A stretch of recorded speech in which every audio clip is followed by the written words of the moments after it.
जब लग गुरु मिले न साचा, तब लग गुरु करो 10 पांचा। क्या गुरु बदल सकते हैं? क्या गुरु बदलने से पाप लगता है? आध्यात्म के इस मैदान में आखिर सही गुरु कौन है? गीता जी में वर्णित तत्वदर्शी संत कौन है? इन सभी प्रश्नों के उत्तर जानने के लिए अवश्य सुनिए जगत गुरु तत्वदर्शी संत रामपाल जी महाराज के मंगल प्रवचन। अपनात्मा सतगुरु आए दया करी, ऐसे दीन दयाल बंदी छोड़ वृत्तास कहा, जठर गनी प्रतिपाल। सतगुरु आए दया करी। परमात्मा स्वयं ही सतगुरु बनकर आते हैं। आप जी को दास ने बहुत बार सदग्रंथों से वेदों से प्रमाणित किया है कि वो परमात्मा कैसी लीला करता है, वो कहाँ रहता है, कौन है, कैसा है, कैसे मिलता है और वो कहाँ प्रमाण है। तो आप जी को उस परमात्मा के पहचानने के लिए ढेर सारे प्रमाण इकट्ठे करने पड़े ताकि परमात्मा के बच्चे अपने मालिक को पहचान सकें। सदग्रंथों से प्रमाणित किया। जिन सदग्रंथों को आज तक हम सर्वधार्य मानते हैं और सत्य विद्या की पुस्तक मानते हैं, वेदों से, गीता से, पुराण से, कुरान से, बाइबल से, गुरु ग्रंथ साहिब से, और साथ में उन गवाहों को आपके सामने, उन महापुरुषों को भी रूबरू करवाया जिनको परमात्मा मिले स्वयं आकर के जैसा वो लीला करते हैं। ऋग्वेद मंडल नंबर 9 सूक्त 86 के मंत्र 26 और 27 में, ऋग्वेद मंडल नंबर 9 सूक्त 82 मंत्र 1, 2, 3 में, ऋग्वेद मंडल नंबर 9 सूक्त 20 मंत्र 1 में, ऋग्वेद मंडल नंबर 9 सूक्त 94 के मंत्र 1 में, ऋग्वेद मंडल नंबर 9 सूक्त 95 के मंत्र 2 में, ऋग्वेद मंडल नंबर 9 सूक्त 96 के 16 से लेकर 20 में, ऋग्वेद मंडल नंबर 9 सूक्त 54 के मंत्र 3 में, ऋग्वेद मंडल नंबर 9 सूक्त 1 मंत्र 8 और 9 में, और भी ढेर सारे प्रमाण प्रत्येक वेद में। उसमें लिखा है कि वो परमात्मा ऊपर के लोकों में एक राजा के समान सिंहासन पर विराजमान है और वहां से यहां आता है काल के लोक में अज्ञान को हटाने के लिए, क्योंकि काल भगवान ने प्रत्येक प्राणी को परमात्मा बुला दिया और अपने आप को प्रभु सिद्ध कर लिया और सब अज्ञान भर दिया प्रत्येक जन जन के अंदर। अब सभी ने इस मरने और जीने को अंतिम मान लिया। कोई मर गया तो मर गया, कोई बात नहीं, हम बचे हैं। तो परमात्मा कहते हैं कि आप कब तक बचोगे? कभी ये फिर सोचना ही बंद कर दिया हमने।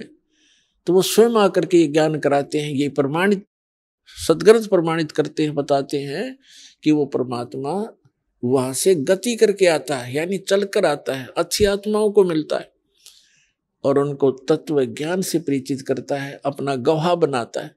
तो आपके अज्ञान को हटाने के लिए, आपको अपना पिता पहचानने के लिए कि आप उसको पहचान सकें, सभी सदग्रंथों का ज्ञान परमात्मा ने इस दास को दिया। और फिर उन महापुरुषों के अनुभव और महापुरुषों की वाणी जिनको भगवान मिले, उन कैसा महसूस किया, कैसा भगवान को बताया और कैसे वहां गए, किस प्रकार उस परमेश्वर ने उनको वापस छोड़ा, ऊपर के सब लोग दिखा गए, वो आपके रूबरू कर दिए। तो अब हम अपने परमात्मा को पहचानने योग्य हो गए। पहले आपको शिक्षित किया नहीं, पहले शिक्षा नहीं थी और इस शिक्षा की कति आवश्यकता नहीं हमने। ये तो बेईमान बनाती है, अहंकारी बनाती है।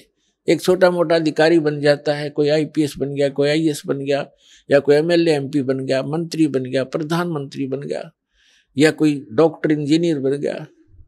इसमें इतनी मरोड़ बढ़ जाती है, इतनी अकड़ आ जाती है और मृत्यु 1 मिनट में मृत्यु हो जाती है और फिर गधा बना फिर वहां बोरे लाद रखे कुमार के ऊपर खा के इस जीव का। तो ये इस तत्व ज्ञान से हमारी बुद्धि सेट होगी, हम जीव को, हम अपने आप को समझेंगे और हमने अपनी औकात का पता लगेगा तो फिर तो इसलिए हम इस शिक्षा ने गढ़े बिगाड़ दिए। लेकिन परमात्मा को मालूम था कि एक बार इनको बिगाड़ना जरूरी है। कैसे बिगड़े?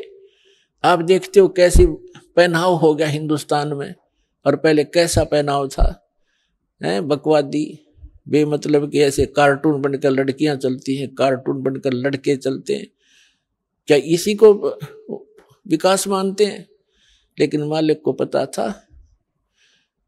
और पहले इनको शिक्षित करूंगा, और शिक्षित करके फिर ये इंस्ट्रूमेंट, ये उपकरण बनवाए हैं, जैसे इलेक्ट्रॉनिक मीडिया बनाया है, सीडी डीवीडी बनवा दी, मोबाइल बनवा दिए, इंटरनेट बनवा दिया, और ये टीवी चैनल बनवा दिए, ताकि मेरे बच्चे उन सदग्रंथों में स्वयं देख सकें अपनी आंखों से कि कैसा है भगवान, कहाँ रहता है भगवान, वो क्या करता है भगवान, और कहाँ है उसका प्रमाण।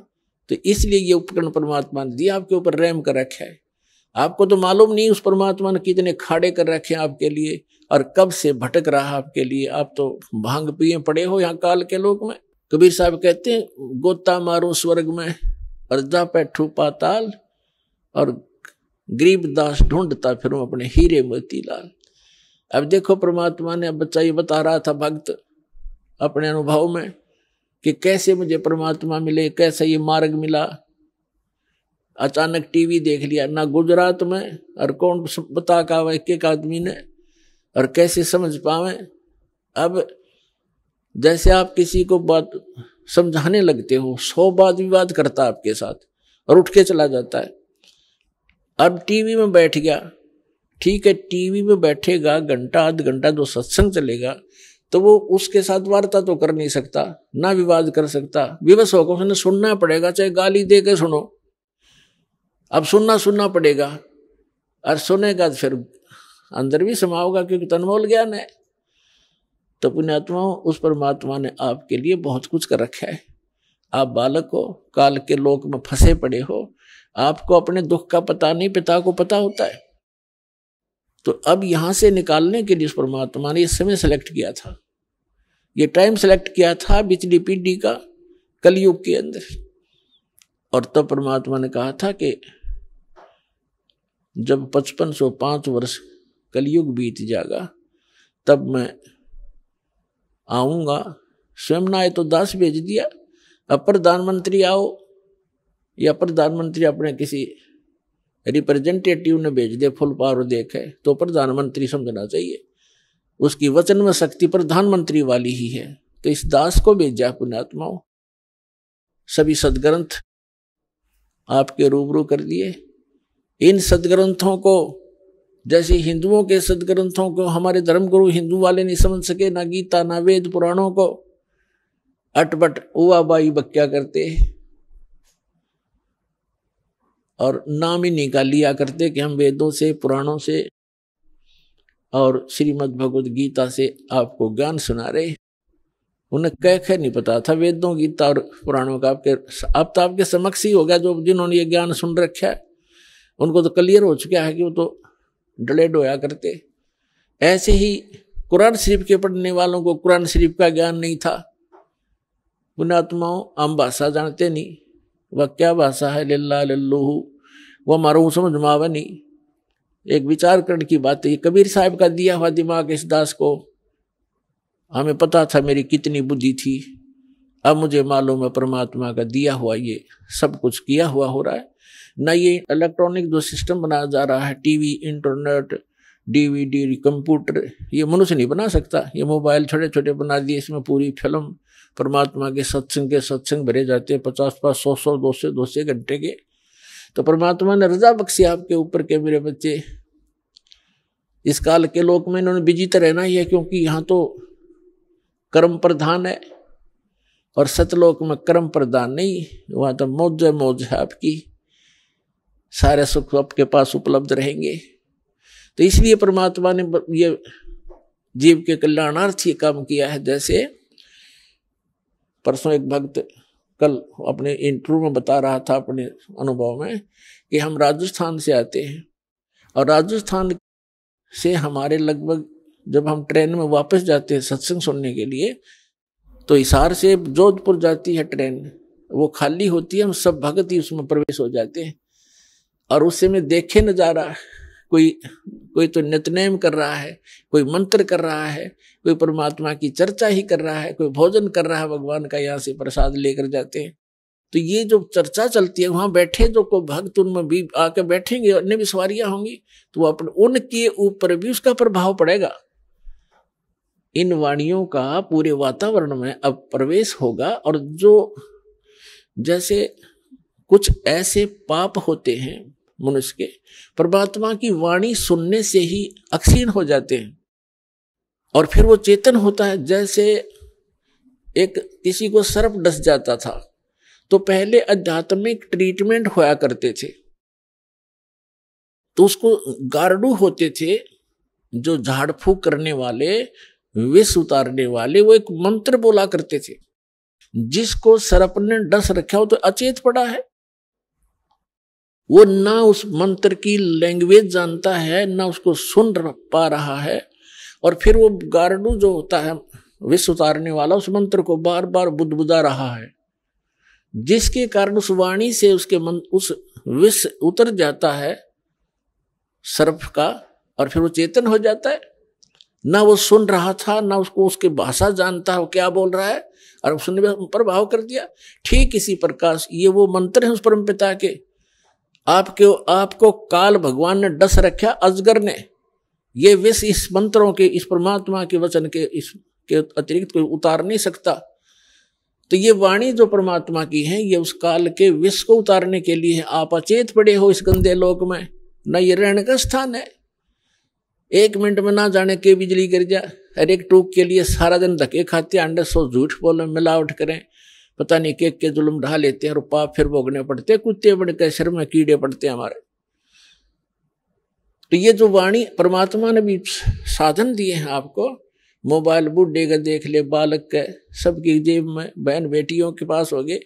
और इसमें पहले तो बकवाद भरा करते थे, फिल्म देखा करते, अटपट रखा करते, अरे परमात्मा की वाणी चलती है इसके अंदर। तो ये वाणी जैसे कोई खेत में गया है तो जाते हुए चल खेत में जाते हैं, किसान है, मजदूर है, चलो वहां करेंगे, नित्य मोबाइल जेब में है, काम कर रहे हैं, मोबाइल ऑन कर लिया, काम भी कर रहा है, नित्यनेम भी कर रहा है, मंत्र भी कर रहा है, कान में लीड ला लिया, आजकल 100 सिस्टम दे दिया जाता ने, तो वो प्रभाव पड़ेगा सबके। जैसे किसान हल जोत रहा है, बीज बो रहा है, एक तो तमाकू पीवा के लिए बीड़ी घूट मारो और फिर नू, एक तो तमाकू का जो वासना वो जागी।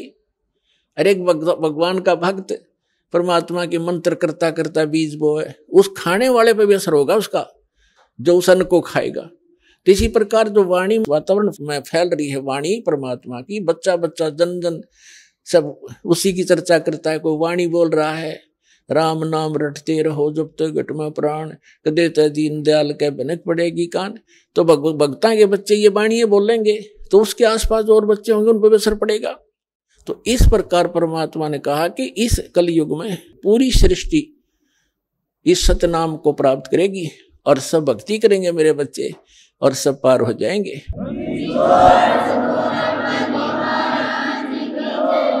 तो पुण्यात्माओं, जब तक हमें सत भक्ति नहीं मिलती, सच्चा सतगुरु नहीं मिलता और परमात्मा का ज्ञान सही नहीं होता, तो हम डगमग रहते हैं। और परमात्मा का मार्ग मिलने के बाद फिर हमें दृढ़ विश्वास होना चाहिए। कहते क्या होया हरि नाम लेते जब मन में ना विश्वास। आप नाम भी कर रहे हैं और परमात्मा पर विश्वास नहीं है तो आपकी भक्ति विफल है, कोई फायदा नहीं उस नाम के लेने का।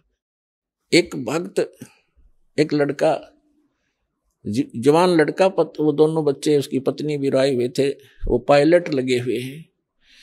ऐसे वो बात कर रहे थे, जैसे खड़े थे हमारे पास, और कोई बता रहा था जी मुझे ऐसा लाभ हुआ, ऐसा लाभ हुआ। मैं ठीक है बेटा, अभी तब शुरुआत आपकी, देखते जाना भगवान क्या क्या सुख देगा आपको।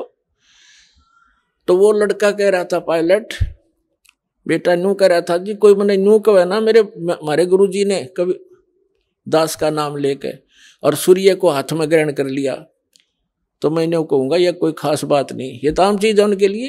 वो तो कुछ भी कर सकते हैं। तो पुण्यात्मा इतना दृढ़ विश्वास होना चाहिए आपको भगवान के ऊपर, तब इसमें सफल होगे।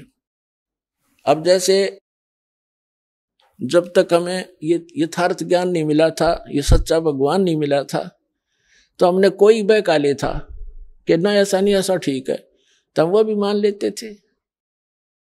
जब इस दास को ये ज्ञान प्राप्त हुआ हमारे पूज्य गुरुदेव जी से और ये सत्य नाम प्राप्त हुआ, उसके बाद डट के भक्ति करी।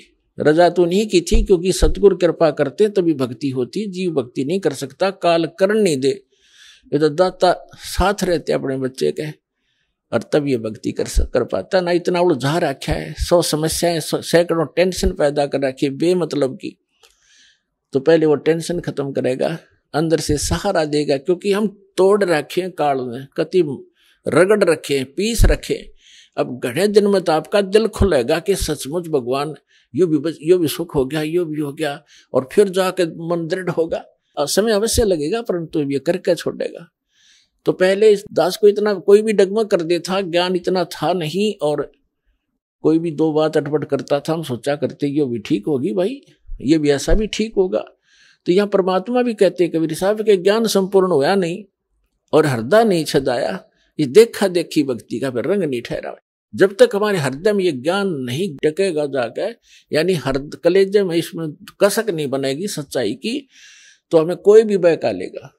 तो जब मेरे जीवन में जो यू टर्न आया, वो कैसे था कि पहले हमारे जो है धर्मगुरु जो भी ज्ञान देते थे हम उसको सत्य मानते थे।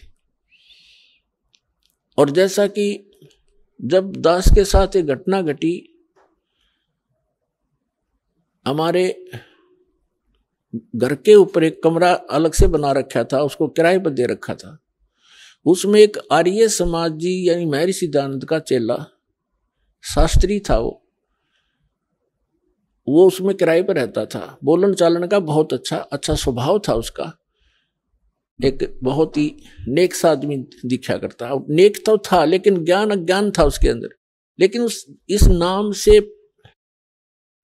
ज्ञान से पहले, इस परमात्मा वाले ज्ञान से पहले हम जो भी चर्चा भगवान की करते थे तो वो कहता था ऐसे नहीं वैसे नहीं, तो हम मान लेते थे भी आप कुछ एज भी आदमी था, एजड था, और उसमें ठीक कह रहे, ये भी सच्चा है। जब ये ज्ञान दास को हुआ उससे पहले उससे चर्चा होती थी कि हमने हमारे सुना है कि जैसे द्रौपदी का चीर बढ़ा दिया भगवान ने, यानी साड़ी बढ़ा दी।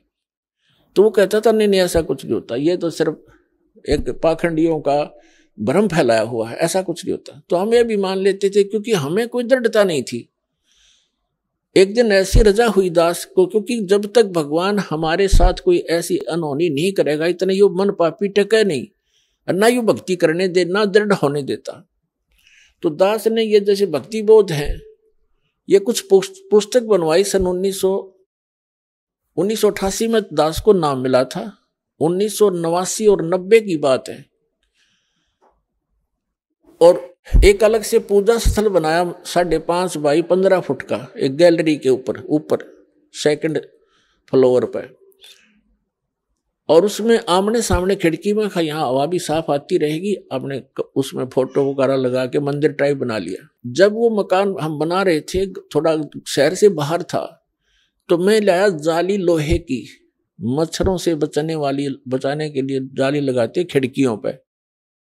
तो किसी भी कारण से मेरे से गलती लगी या उस सेठ के नौकर से गलती लगी, 8 इंच छोटी जाली काट दी आमने और सामने की। और मैं ले आया आके मैंने बच्चों से कहा कि ले इसको लगाओ। मकान तो बन चुका था, वो खिड़की वो लगाना रह रहा था। जब वो लगाने लगे, बड़ा लड़का और एक किराएदार था वहां, अन्य बिहार का था, उन दोनों ने लग के वो लगानी चाहिए। तो उन्होंने कहा जी ये तो छोटी है, और छोटी भी थोड़ी नहीं, 8-9 इंच ऊपर ऐसे खड़े तो सही, बराबर में छोटी थी, साइड में चौड़ाई में। मैंने देखा भी सच में छोटी है। दूसरी देखी, वो भी ऐसी, दोनों एक जैसी खिड़कियां थी आमने सामने। मैंने सोचा इन्हें रख दे लपेट के और स्टोर में डाल दी ऊपर। मैं वापस लेके जाऊंगा, वो लेगा नहीं, कहेगा मेरे क्या काम है, मैं ये राड बढ़ाया नहीं करते भक्त, मैंने डाल दी। कुछ दिन के बाद दास ने ये भक्ति बोध बनवाई। उस समय दास को दीक्षा देने का आदेश नहीं था तब तक। 1994 में दास को आदेश हुआ है। 6 वर्ष तक दास सेवा करता था, भक्तों को समझाता था, गुरु जी के पास ले जाकर दीक्षा दिलवाता था। फिर उनकी रजा हुई, आदेश दे दिया दास को अचानक कि आज के बाद तू गुरु होगा। और आज के बाद सबको बोल दिया कि इनसे उपदेश लो, जितने भी उनके सस्ते, जो इनको गुरु नहीं मानेगा मेरा कुछ नहीं लगता। अब इतना बड़ा जिम्मेवारी का काम दास को जब अचानक सौंप दिया तो पसीना पसीना हो गया। समझ वो भी गए कि बच्चा घबरा गया। तो उन्होंने कहा कि बेटा तेरे साथ रहूंगा, घबराइए मत, और विश्व में तेरे बराबर संत नहीं होगा, पूरे विश्व में तहलका होगा।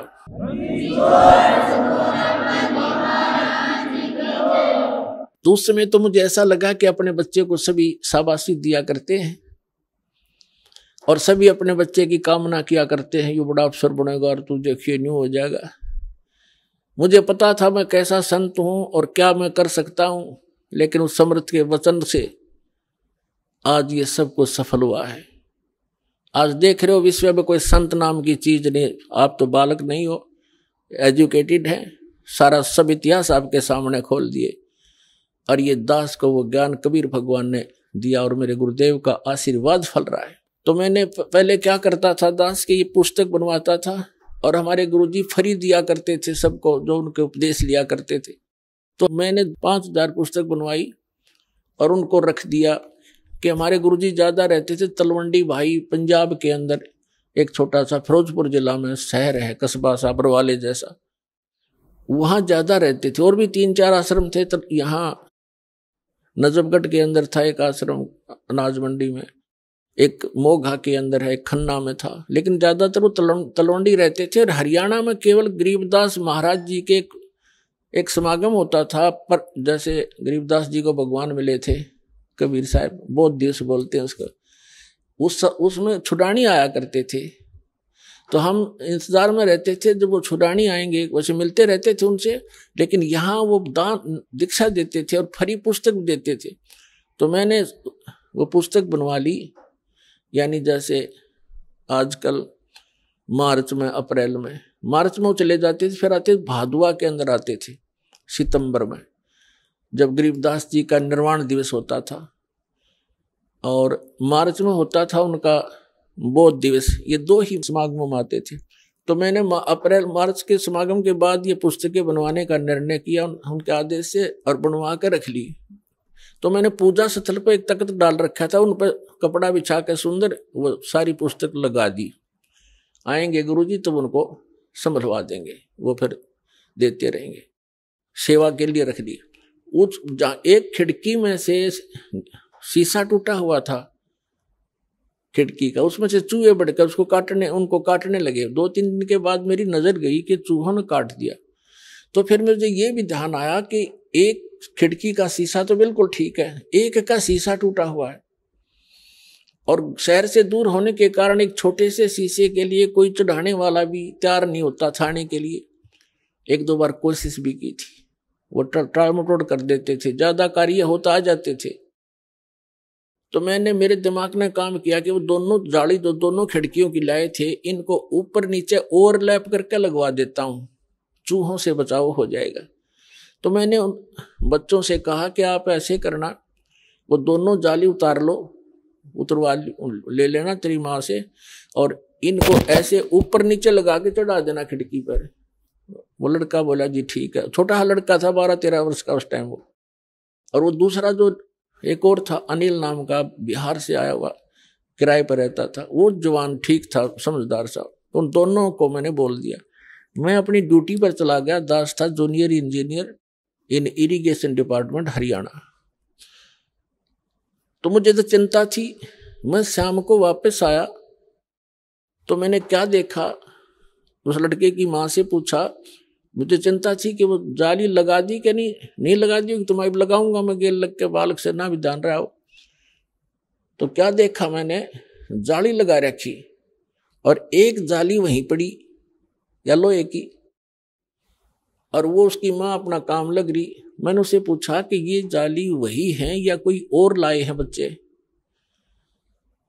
तो वो कह रही थी कि ये कहाँ के और लावा था। मैंने सुबह रखी, कह रही हूँ भाई तेरा पापा कह के गया था तो जाली लगा दो या तुमने गुस्सा होगा फिर।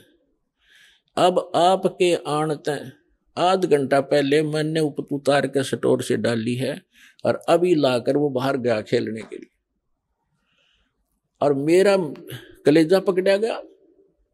मैं उसे प्रसन्न करूं, वो ध्यान नहीं दे रही क्योंकि उसको पता नहीं इस बात का, और मेरे सारे शरीर में सन्नाटा गया कि या तो ये जाली वो नहीं।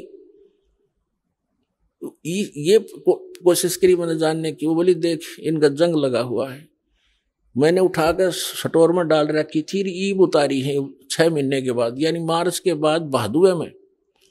एक रेनी सीजन ऊपर का उतर गया, वर्षा का मौसम, उनका जरवर भी लग रहा था, दिखे पुरानी। फिर भी विश्वास नहीं आया वो लड़का कहाँ है, क्योंकि एक ही जाली और फूल आ रही इतनी फालतू, कब से 6-8-7 इंच और लटक रही थी। तो मैंने उसको लड़के को बुलाया, बाहर खेल रहा था इधर, और जो दूसरा उसके साथी था वो बुलाया और उन लड़के से कहा कि ये जाली तुम और लाए हो या वही है? जी वही है, और मेरी माँ ने उतार कर दी थी, हमने भी लगाया है। वो किराएदार भी कह रहा है कि अभी आंटी ने उतारा है, अभी लगाया। मैंने लड़के से, देखो हमें ज्ञान नहीं था, कोई भगवान वाला कोई काम हमारे सामने करया नहीं था, ना विश्वास हो रहा था मेरा भी साची। हमने सुना करते थे, नो तो था विश्वास, भगवान पता नहीं क्या करते, पर आज तक होया नहीं देखा था। मैंने उस लड़के से कहा कि मेरे सिर पर हाथ रख और कबीर भगवान की कसम खा वही जाली है। ने बोला जी कबीर भगवान की कसम और वह जाली है, मेरी मां ने उतार कर लाई थी। वो दिन हर आज के हम मान्या करते कृष्ण भगवान ने साड़ी बढ़ा दी एक कपड़ा। अब तो पता चल गया कि वो साड़ी बढ़ाने वाला भी यही था, लेकिन उस समय बुद्धि इतना काम करे थी कि कबीर इज गॉड, क्योंकि इसने लोहा भी बढ़ा दिया, कपड़ा तो छोड़, ये क्या नहीं कर सकता। वो दिन सर आज पुण्यात्मा सन 1990 से लेकर आज 2013 हो गया, दास ने पीछा मुड़कर नहीं दिखाते। सारा संसार कुछ कहो कि कबीर भगवान नहीं है, इस दास की आत्मा से कोई निकाल नहीं सकता कि कबीर इज गॉड।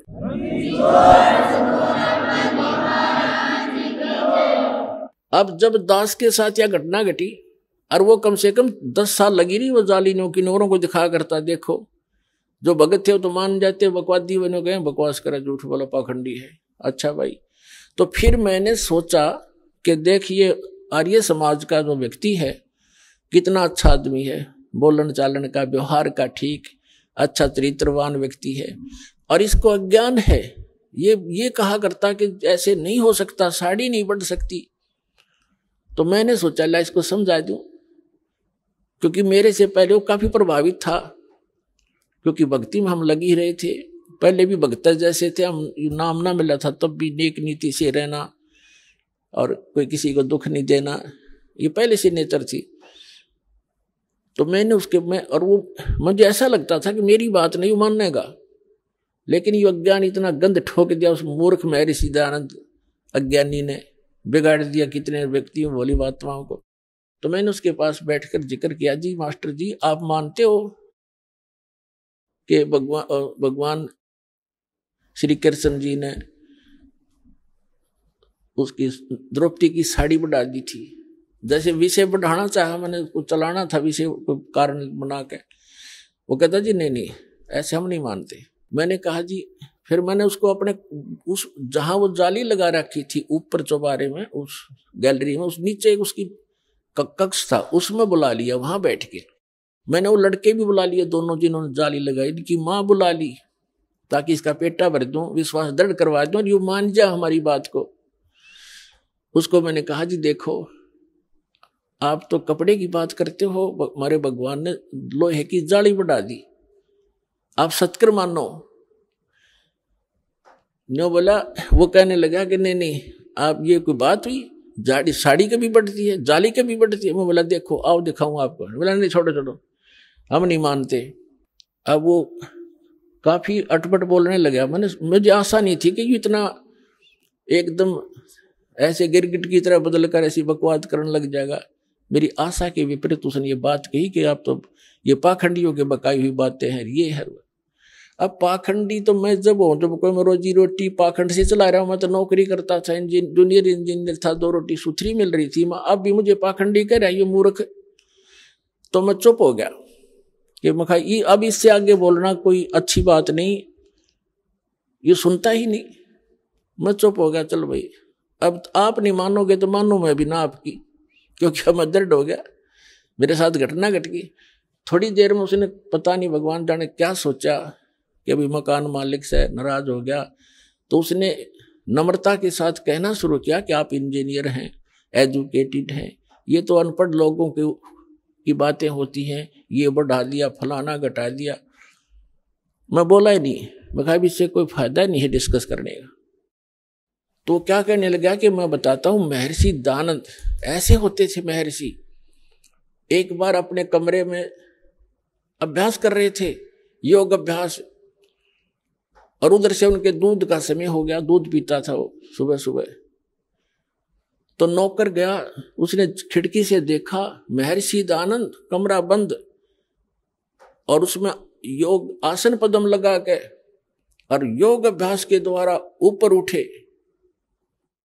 और छत के सिर लगा के धीरे धीरे वापस आ गए, फिर ऊपर उठे। तो उसने औरों को भी बुलाया नौकर ने कि देखो महर्षि जी क्या कर रहे हैं। पहले उसने मेरे से क्या कहा, जब मैंने कहा ना कि देखो ये जाली बढ़ गई, हमारी लोहे की जाली बढ़ गई, तो कहता था अब बढ़ा के दिखा जब मानू मैं। उसने ये कहा था कि अब बढ़ा के दिखा मेरे सामने जब मानू मैं। अभी मैं कोई बड़ा जादूगर थोड़ा ही हूं, मैं नू नहीं कहता मैंने बढ़ाया, मैं तो कह रहा हूं भगवान ने ऐसा ऐसा कर दिया। तो इससे वो मैं चुप हो गया था, मैं इसको क्या जवाब दूं भाई, मैं बढ़ाऊं तो फिर मैं अपने लिए तो नहीं कहा, भगवान के लिए कहा। तो फिर वो क्या कहता है कि देखो महर्षि ऐसे होते हैं, योग अभ्यास से छत के सिर लगा देता था, वापस आता था। मैं बोला झूठ, कति नहीं मानू, आप करके दिखाओ। ओढ़ने का मुंह हो गया उसका, मगा करके दिखाए जब मानू तुझे मैं नहीं, झूठ बोलता है तो भी। लेकिन हम ये नहीं कहते कि ऐसा नहीं हो सकता, लेकिन महर्षि तो ये भी ना कर सका था, उदानंत है वो तो कति नारायण अज्ञानी और कति हर तरह से फेल आदमी था, उसकी फोकट में बना रखी थी इन लोगों ने। लेकिन ऋषि महर्षि यहां तक प्रमाण है कि संत स्वर्ग में चले जाते थे, दूसरे लोकों में जाते थे, वापस आ जाते थे। लेकिन ये मोक्ष मार्ग नहीं है ऐसे धक्के खाने भटकने से।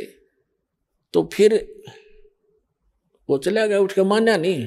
अब मैं तेरे नहीं मान सकता। तो पहले तो हम डगमग थे, हमें जो भी कुछ कहता था उसी की मान लेते थे। अब पृथ्वी इधर से उधर हो सकती है, दास ये नहीं मान सकता भगवान क्या नहीं कर सकता, सब कुछ कर सकता है। अपना तुम एक समय एक नगर के बाहर 2 साधक साधना किया करते थे।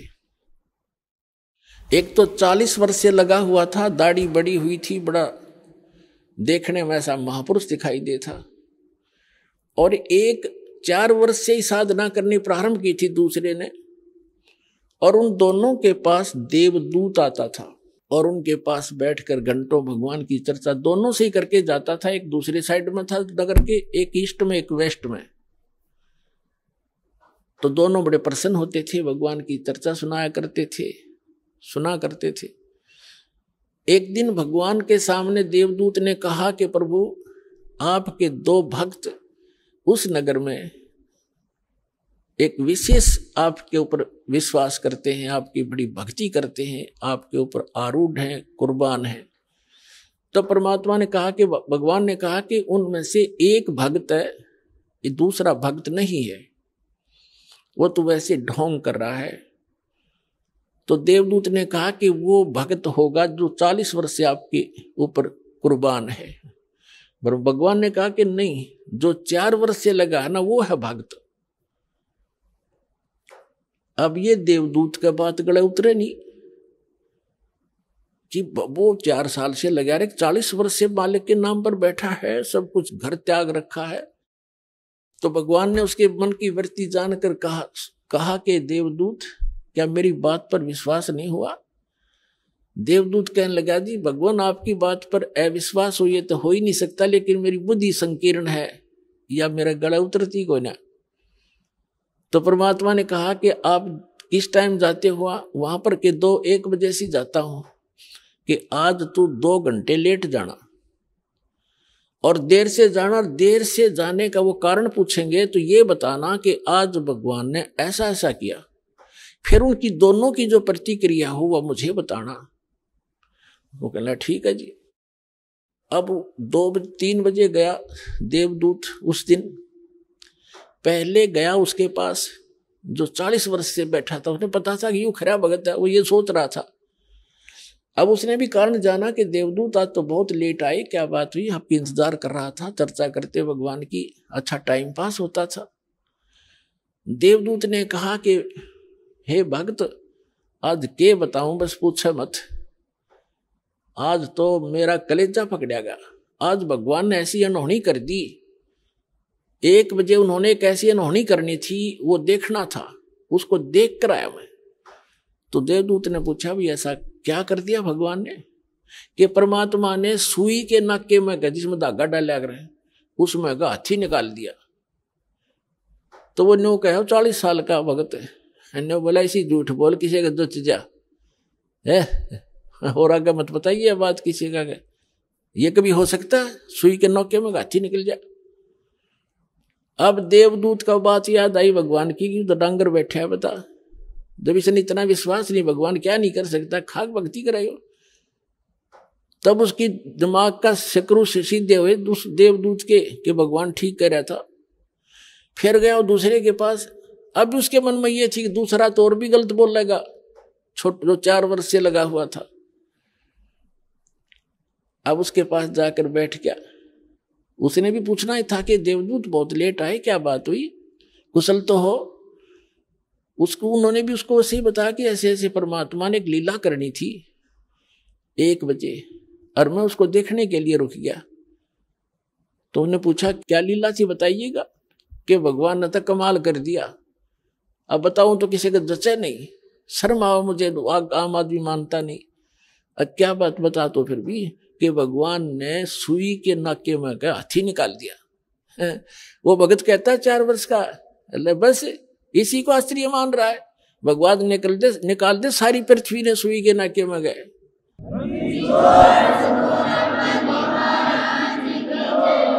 तो देवदूत ने सीने से लगा लिया उस भगत को कि धन है तेरे माता पिता जिनसे जन्म हुआ, भगत होती सा हो।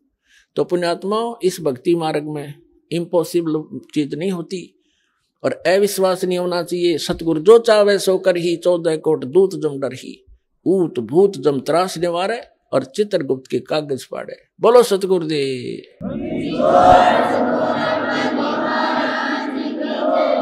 परम पिता परमात्मा पूर्ण ब्रह्म सर्व सृष्टि रचनहार कबीर परमेश्वर जी की असीम रजा से आप चंद पुण्यात्माएं सत्संग सुनने के लिए उपस्थित हुए।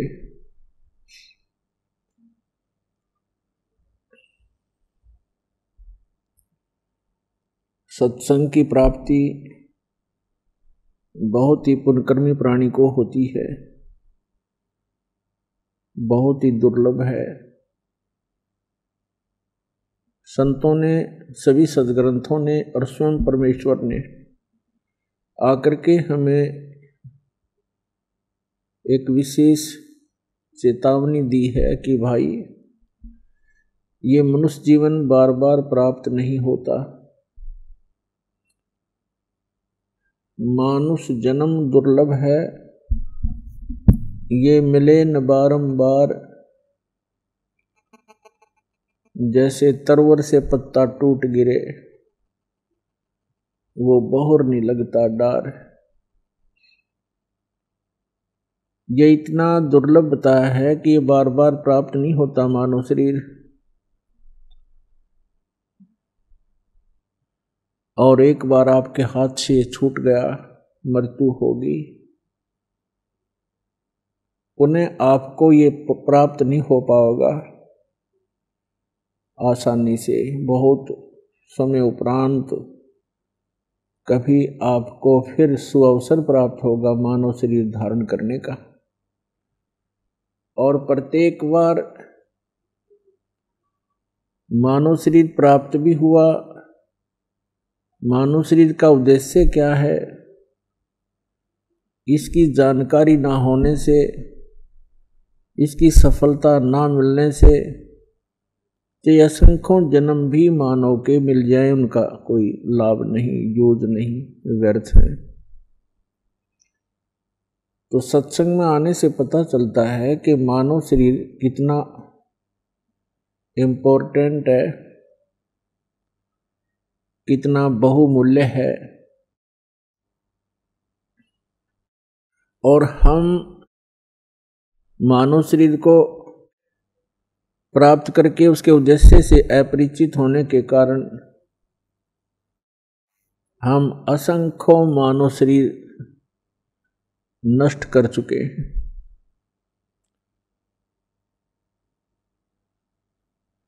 मनुष्य शरीर प्राप्त प्राणी के लिए सबसे पहला काम है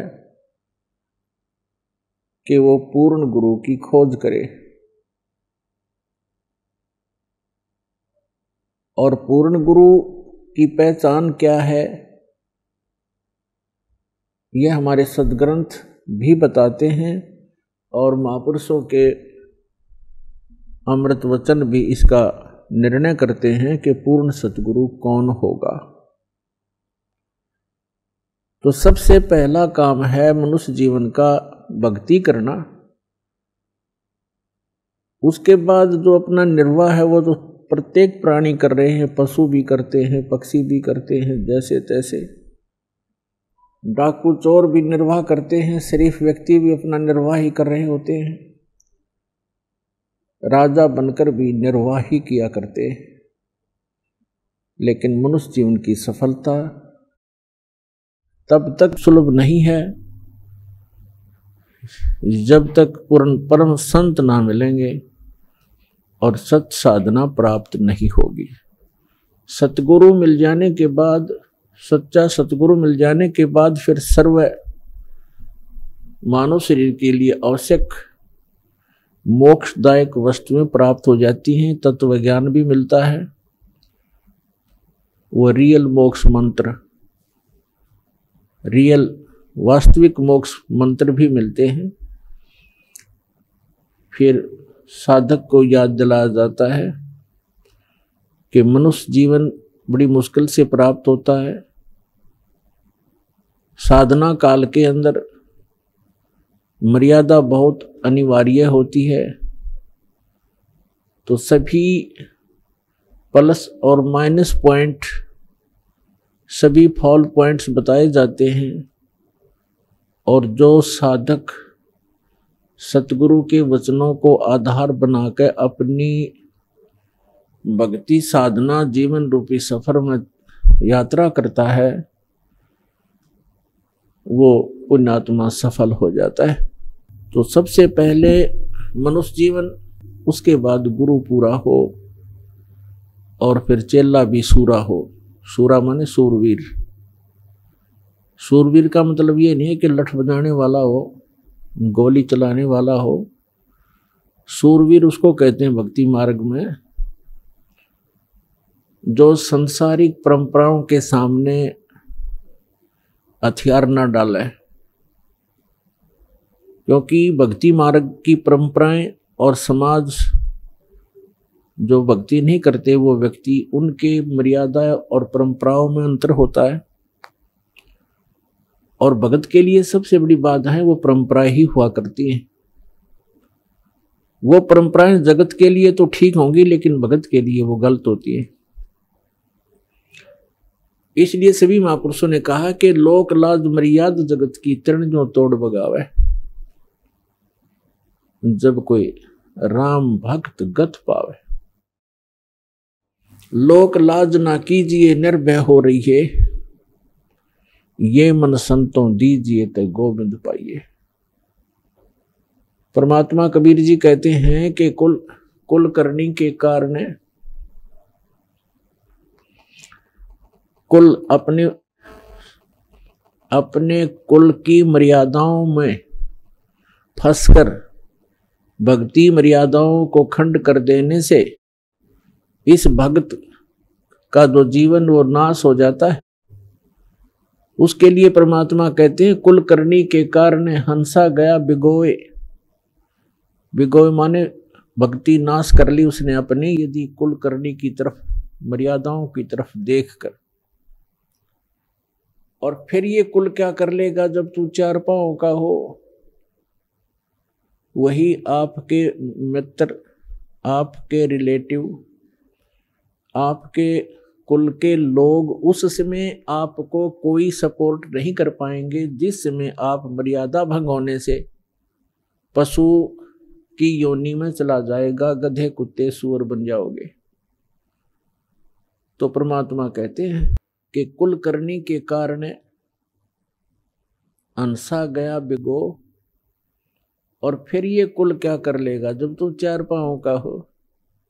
तो पुण्यात्मा, यदि आपने इस मनुष्य जीवन को सफल बनाना है और युगों युगों से भटक रहे, कष्ट उठा रहे आपके जीव को बचाना है और सतलोक में एक सुखी स्थान, वो अमर स्थान प्राप्त करना है, तो अब सुअवसर है। सब आपको तत्व ज्ञान प्राप्त है, सत मंत्र आपको प्राप्त है। अब आपने देखना है कि आप कितना सफलता प्राप्त कर सकते हो, इसमें कितनी सफलता प्राप्त कर सकते हो। और जो संघर्ष करके सफल हो गए, सदा सदा के लिए सुखी हो जाओगे। अन्यथा जिस लोक में आप रह रहे हो वो लोक ठीक नहीं। इस जैसा गंदा स्थान कहीं देखने को नहीं मिलेगा अपने ऊपर के लोकों में। और जहां आप सथाई होना चाहते, आपको ये मालूम होते हुए कि ना जाने कब हम चले जाएंगे, मृत्यु हो जाएगी, और उसके बाद हमारी आंखें ऐसी बंद कर रखी है अज्ञानता से, हम यही कोठी और बंगले और बैंक बैलेंस, सारा दिन तगड़मबाजी, इसी में जीवन नष्ट कर रहे हैं। ये कोई जीवन है? और परमात्मा ने आकर के सब संतों, उन महापुरुषों को सतलोक दिखाया, वहां से वापस छोड़ा। उन महापुरुषों ने गवाही दी है कि ऐसा स्थान है जहां तुम सदा सुखी रहोगे, और वहां एक बार आपका जन्म होगा, फिर मृत्यु कभी नहीं होगी, आपका परिवार होगा। यहां तो पत्थरों के पहाड़ हैं, वहां हीरे और जवाहरात मोतियों के पहाड़ हैं, आपके ठोकरों में पड़े रहेंगे। जिस माया को आप यहां छुपाते फिरते हो, वहां आपके चरणों में सदा रहेगी। किसी चीज का अभाव नहीं, कोई रोग नहीं, कोई कोढ़ नहीं। इतना सुंदर शरीर होगा, राग द्वेष नहीं वहां पर, क्योंकि शरीर दूसरा है, स्नायु तत्वों से नहीं बना हुआ, एक तत्व से बना हुआ है, नूर तत्व से। और वहां सदा सुखी, कोई टेंशन नहीं, कोई रोग नहीं, वृद्ध अवस्था नहीं, मृत्यु नहीं, यहाँ सारे ही दुख। और फिर भी हम यही चाहते हैं कि यहीं बने रहें और भक्ति मार्ग को पीछे कर देते हैं और संसारिक कार्यों को आगे रखते हैं। यही दास देख रहा है, 10, 15, 17 वर्ष हो गए दास ने दिन रात यही वचन विचार देते हुए जो भगवान ने बताए थे, और फिर भी इतना असर नहीं हो पा रहा बच्चों पर जितना दास चाहता है, ताकि इनका पीछा छूटे। ठीक है, इस ये भक्ति मार्ग विश्व में 1 नंबर की है। यदि भक्ति करते रहे पार नहीं होगे तो यहाँ के सुख भी आपको, ये झूठे सुख भी विश्व में कहीं नहीं मिलेंगे जो यहां से ही प्राप्त होंगे। लेकिन ये सुख सा कुछ नहीं है, चाहे पृथ्वी का राजा बन जावे, चाहे इंद्र की गद्दी प्राप्त हो जाए, अपना जीवन नाश करने वाली बात है। तो पुण्यात्मा, परमात्मा कहते हैं समझा है तो सिर धर पाओ, बहुर नहीं रे ऐसा दाव।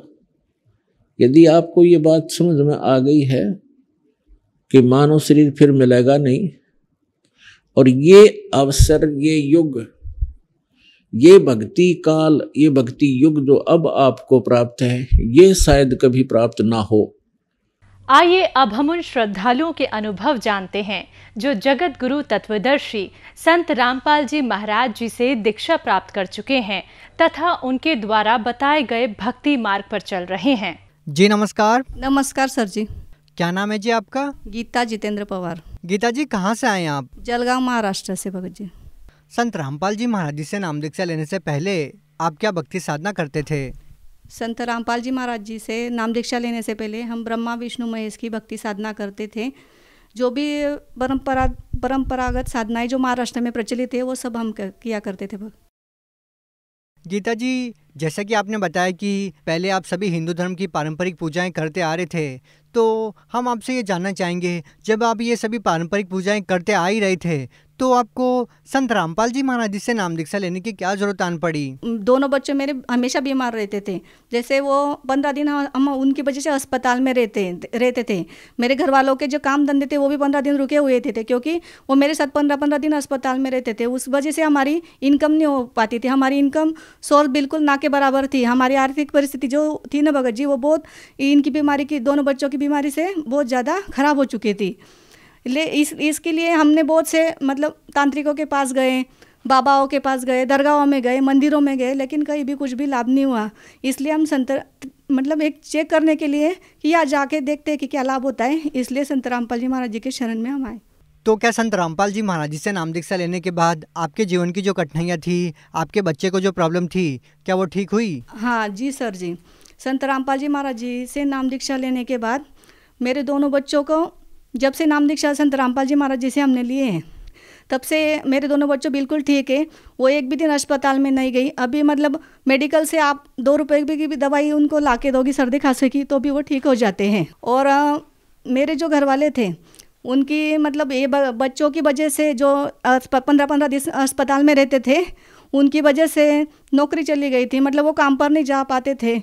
इसके लिए फिर हमने संत रामपाल जी महाराज जी से प्रार्थना लगाई कि परमात्मा मेरे भगत जी की नौकरी चली गई है, तो परमात्मा ने बोला कि आप चिंता मत करना, परमात्मा दया करेंगे, आप उनके चप्पल जूते मत उठाना, वो स्वयं आपको बुलाएंगे, ऐसा परमात्मा ने बोला था।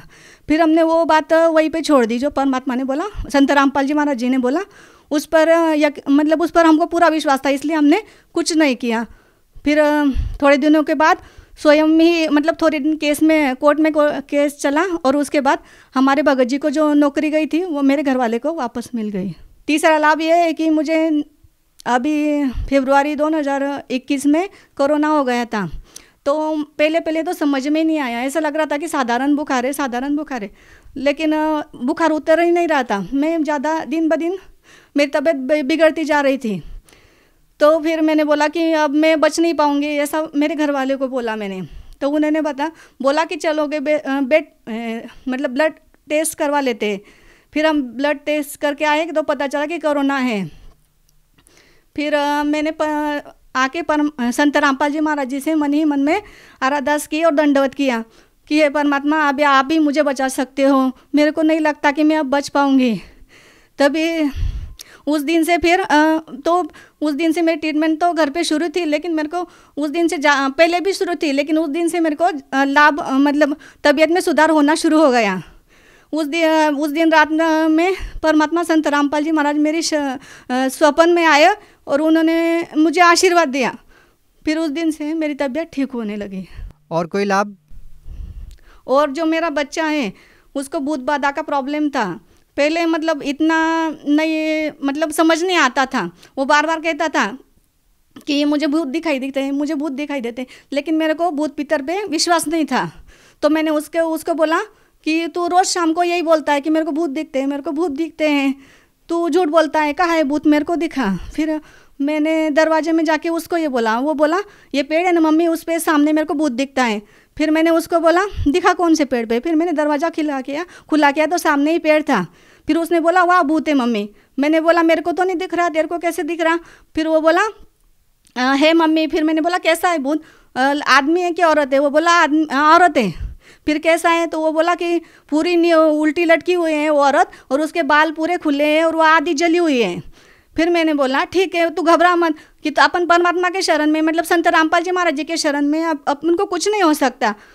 फिर मैंने उसको बोला कि उसको बोल परमात्मा को दंडवत करके कि संत रामपाल जी महाराज की जय, बंदी छोड़ सदगुरुदेव रामपाल जी महाराज की जय, ऐसा बोल। फिर उसने वही किया, परमात्मा संत रामपाल जी महाराज जी को दंडवत किया और वो बोलने रोता रहा और चिल्ला मतलब परमात्मा की जयकारा लगाता रहा। मैंने बोला जब तक कि वो दिखेगा नहीं तब तक परमात्मा के जयकारा लगाना। फिर वो जब वो जयकारा लगा रहा था वो अपने आप दिखाई देना बंद हो गया। फिर उस दिन से उसको भूत नहीं दिखा। परमात्मा की दया से, संत रामपाल जी महाराज जी की दया से मतलब हम किराए के मकान में रहते थे, हमको बार बार मकान बदलना पड़ता था। तो हम परेशान हो गए थे कि मतलब ये बच्चों का खर्च, अस्पताल का किराए का मकान, उसका किराया, इस वजह से हम परेशान हो गए थे।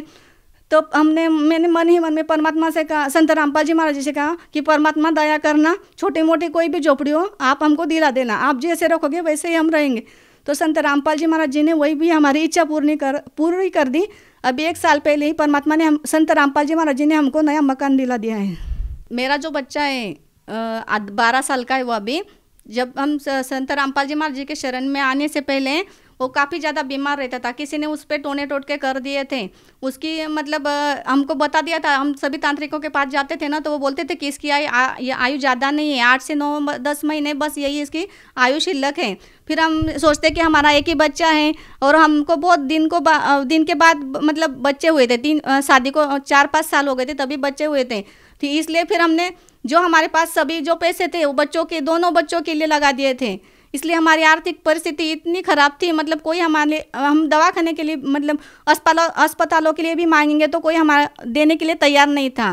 इस वजह से मतलब घर में टेंशन, झगड़ा ये सब चलता रहता था। लेकिन जब से संत रामपाल जी महाराज जी शरण में आए हैं तो तब से परमात्मा ने दया करके रखे हैं। घर में भी बहुत ज़्यादा बरकत है भगत जी।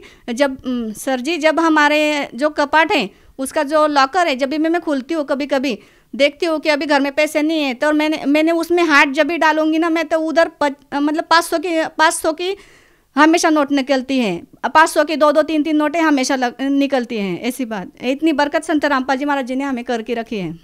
गीता जी, जैसा कि आपने बताया कि पहले जो साधनाएं आप करते आ रहे थे उन साधनाओं को करने से आपको कोई लाभ नहीं मिला और संत रामपाल जी महाराज जी से नाम दीक्षा लेते ही आपको लाभ मिलना शुरू हो गए, तो इसके पीछे आपको क्या कारण लगता है? पहले जो हम साधना करते थे वो सभी मनमुखी थे, मतलब मंदिरों में जाना, व्रत उपवास करना, उनसे हमको कोई लाभ नहीं होता था। जब से हम संत रामपाल जी महाराज जी ने हमें जो शास्त्रों में लिखित भक्ति दी है उससे हमें लाभ होने शुरू हो गए हैं। तो गीता जी, आप भगत समाज को क्या संदेश देना चाहते हैं? हम सब भगत समाज को संदेश तो नहीं दे सकते, लेकिन प्रार्थना कर सकते हैं कि मनुष्य जन्म बारंबार नहीं मिलता, इसलिए सभी संत रामपाल जी महाराज जी की शरण में आए और उनसे मंत्र जाप लेकर अपना कल्याण करवाएं।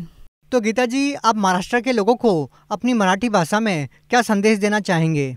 मी सर्व माझ्या महाराष्ट्रातल्या बंधू भगिनींना प्रार्थना करू इच्छिते की तुम्ही जे दुःखी असाल किंवा म्हणजे आपण सर्वजण देवासाठीच भटकत आहोत, कोणी मंदिरांमध्ये, कोणी दर्ग्यांमध्ये, तर त्यांनी पूर्ण परमेश्वर संत रामपाल जी महाराज या पृथ्वीवर आलेले आहे, त्यांच्याकडून नामदीक्षा घेऊन आपले कल्याण करावे। अगर कोई व्यक्ति संत रामपाल जी महाराज जी से नाम दीक्षा लेना चाहते हैं तो वो कैसे ले पाएंगे? संत रामपाल जी महाराज जी के सब सत्संग सभी नेशनल चैनल पर चलते हैं। उसके नीचे नंबर फ्लैश होते हैं, आप वो नंबर पे कांटेक्ट करके अपने नज़दीकी नामदान सेंटर का पता करके वहाँ से नाम दीक्षा ले सकते हैं। जी, बहुत बहुत धन्यवाद। धन्यवाद।